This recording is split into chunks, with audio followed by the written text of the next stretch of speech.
The movie starts with a girl named Paula, who was extremely smart and always the top of her class in school and college, where she was studying to become a doctor. Because of her excellence in her 4th year, she received a scholarship to complete her final year at a very prestigious university called Heidelberg University. She was incredibly happy about the scholarship and immediately went to tell her grandfather, who had been hospitalized due to a health issue. He was very proud of her and told her that this kind of opportunity doesn't come easily, and that he had once been part of that same university, which is known for its outstanding research. Paula went back home happy and told her parents, but strangely, her father wasn't pleased about the scholarship or her decision to attend Heidelberg. Paula was clearly upset, and her mother couldn't stand seeing her like that, so in the end, they agreed to let her go. At Heidelberg University, a man was lying on an operating table while doctors were performing surgery on him. Suddenly, he woke up from anesthesia and saw the doctors removing parts of his body one by one. He was horrified and tried to stop them, but he couldn't move his hand. He tried to speak, but no words came out, and he died in that condition. Later, we see Paula on a train heading to Heidelberg, where she meets another student named Gretchen. They quickly become friends because of Gretchen's friendly personality. The train was moving fast when suddenly chaos broke out because a man was having a heart attack. Paula reacted immediately and performed CPR, saving his life just in time. That man, named David, recovered and continued the journey with her, thanking her for saving him. When they finally arrived at the university, Paula was amazed by its size and beauty. She decided to stay in the dorms with Gretchen, and the two of them went on a tour around the campus. While exploring, they entered the morgue, where one of the bodies suddenly started shaking violently. Everyone else ran away in fear, but Paula stayed calm, knowing that a body can move if exposed to electrical shocks. She approached the body and began examining it to find the cause. When she removed the cover, she was shocked to see that it had no head. Still, she continued examining and noticed wires and an electronic chip connected to the body. She followed the wires and discovered a hidden room where a group of senior students were pulling a prank on the freshmen, using electric shocks to make the body move. Paula wasn't scared at all, and the students were impressed by her courage. They invited her to a party that night, where she met Gretchen again, who had also invited David to join them. David showed up at the party, not knowing it would be the last night of his life. When he went to the bathroom, an unknown person injected him with a sedative. No one knew who it was. They then dragged his body away while everyone else outside kept partying, unaware of what was happening. Paula and Gretchen enjoyed the party so much that Gretchen completely forgot she had invited David. In the next scene, David is seen lying on a dissection table while two doctors discuss cutting his body and removing his organs. Suddenly, he wakes up from the anesthesia, grabs a nearby blade, and attacks one of the doctors, trying to escape. But the second doctor quickly attacks him from behind and kills him. The next day, Paula attends her first lecture at the university with Professor Grombacher. He tells the students that their university is world famous for its research and that its graduates become some of the best doctors in the world. He adds that in the coming years, their names will be among those top doctors, and that it's their responsibility to provide them with the best education. After that, he takes them to the dissection room, where doctors conduct experiments on human bodies. They see many human skeletons, and the professor tells them that these skeletons are not real, even though they look very realistic. Paula notices her grandfather's name written under one of the skeletons and feels proud. She tells the professor, who responds that her grandfather was a very talented student who went on to produce many important research works after becoming a professor. Finally, it's time for the students to perform dissections themselves. Paula is shocked when she sees the body in front of her. It's David, the man whose life she had saved just 2 days earlier. Professor Grombacher immediately orders her to remove his heart, but she questions the cause of his death, especially since there are no visible signs of illness. The professor angrily tells her to focus on her work and that it's none of her concern, as the body may have been prepared for research purposes. Paula follows his orders, and she and Gretchen begin working. But the two of them felt that something was wrong, so they secretly took samples of David's blood from the lab and started investigating. Paula discovered strange chemicals in his blood, substances that don't exist in a normal human body. She immediately called one of her friends, discussed the situation with him, and asked him to identify the chemical. He told her he would also need tissue samples, not just blood, in order to figure it out.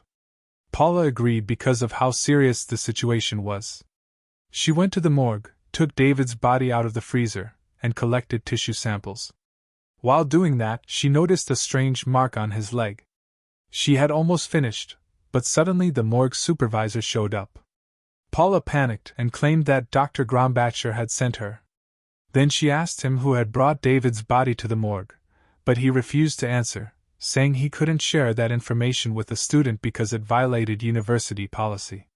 He immediately realized that Paula was investigating David's death, so he called someone and reported it, most likely informing the person responsible for killing David about what Paula was doing. In the next scene, Paula and her friend Gretchen are in the library, discussing David's death. Paula remembered the marks on David's body and started researching them in books. She discovered that they belonged to a secret society that conducted illegal experiments on living people for medical research. This group targeted people with serious illnesses to observe how diseases affected the human body, then used their bodies for further experiments. It turned out that the skeletons they had seen earlier were made from those victims, which helped students understand their studies much better. The name of this group was the Anti-Hypocratic Society, and it had been operating for many years with strong ties to Heidelberg University. At first, they only experimented on sick patients, but over time, especially during World War II, they began using innocent people for their research.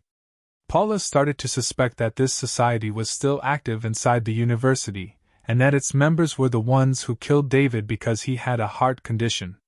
Gretchen dismissed the theory, saying it sounded like just another story from books and had no real impact, and that David was probably killed by someone who had a personal issue with him.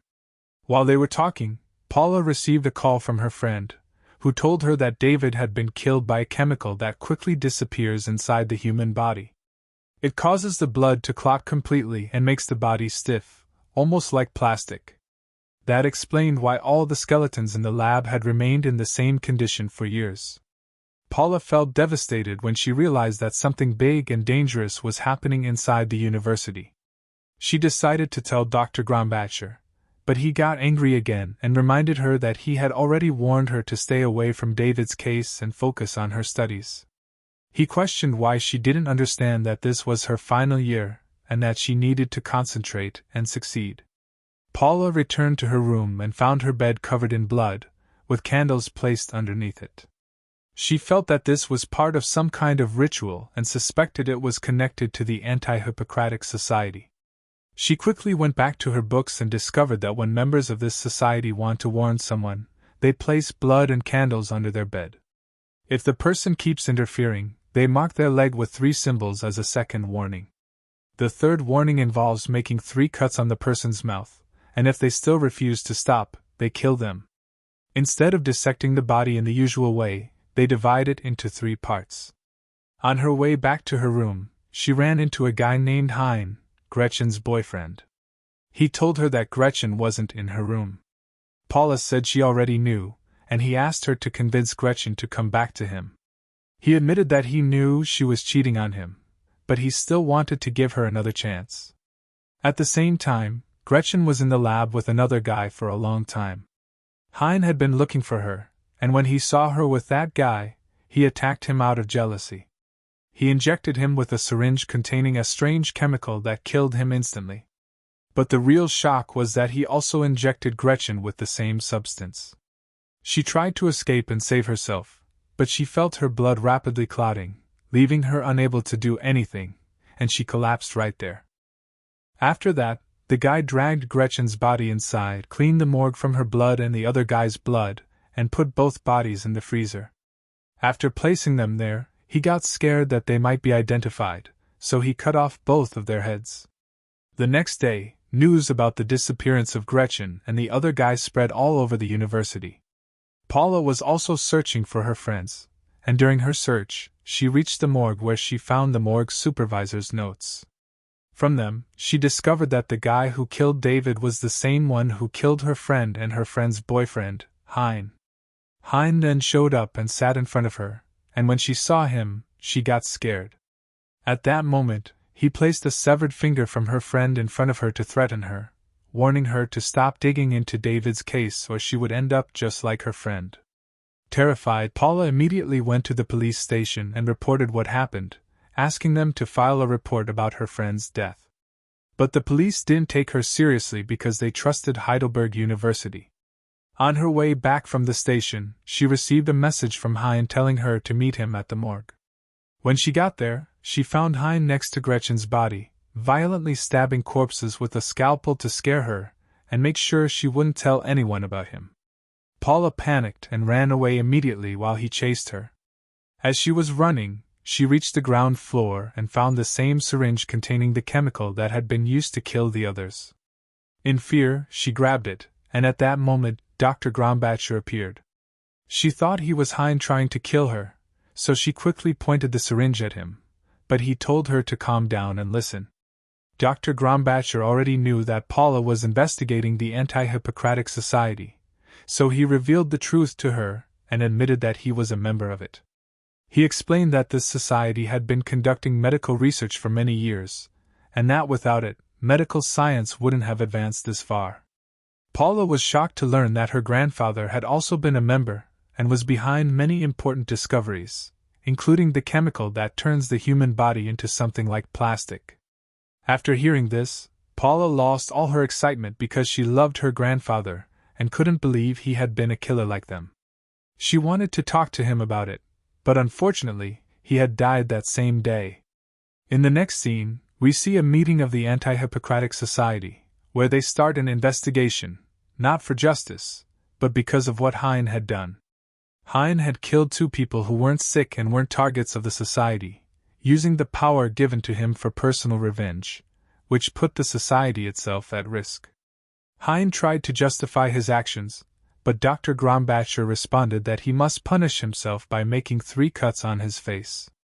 In a fit of rage, Hein did it himself and stormed out.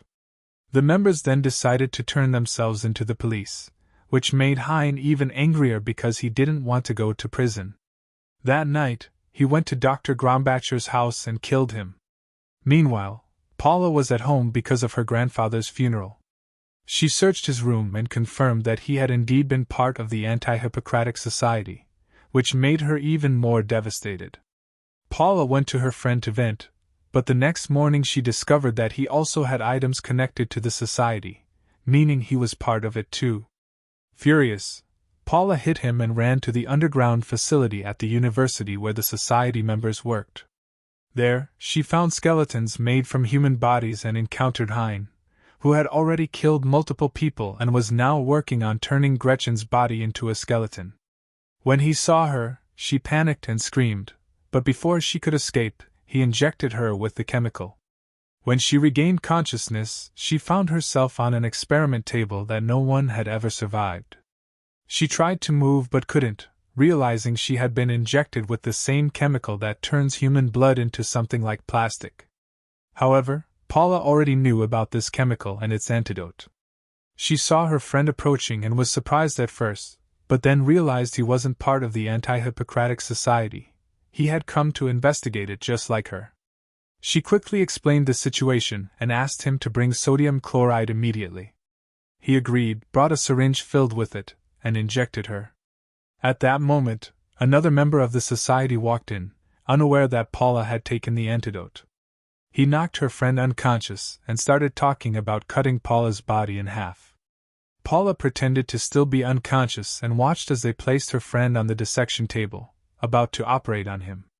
Suddenly, she attacked and injected the man with the chemical, causing him to lose consciousness.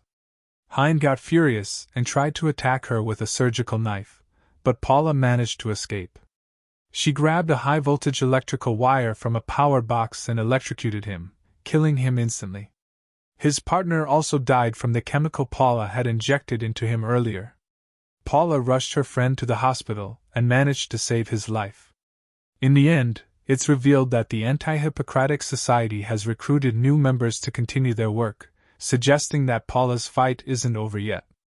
The movie ends with the realization that the society is still active. Thanks for your support, and don't forget to like the video and subscribe to the channel.